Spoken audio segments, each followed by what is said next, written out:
As a sponsor, what your number one priority is making sure that data is disclosed as quickly and as easily and as hassle-free as possible. The PRS data entry system, it's a software application, which means that there are changes that are occurring all the time. There are bugs that are being fixed, there's new functionality that's being added, there are new laws that need to be implemented, or even things that are not legally required. I would say in almost every year there were 50 to 75 different changes to the structure of the upload as well as new fields that are being added. Some of the changes fly under the radar, especially with validation messages. A validation message may mean that a record needs to be re-reviewed and re-approved because the data that you submitted 3 months ago is no longer a valid data scenario. So we take a lot of the responsibility for knowing what those changes are, getting those changes implemented, and making sure there's as little impact to your organization, your approvers, and your data entry people to make sure that it goes as smoothly as possible.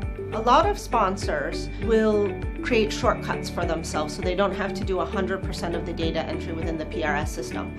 And if those processes do not take into consideration the new changes, then it's very possible that the record that you upload will not be valid and won't be accepted, and that could mean that you're not able to be in compliance with the law. And we have a good relationship with the folks that develop the PRS data entry system. We make more submissions to their test account than probably almost everyone combined. We pay very close attention to changes that come up there. We monitor those changes. We assess the impact of those changes to see what needs to change in our system, what our customers need to do in order to be prepared for these changes.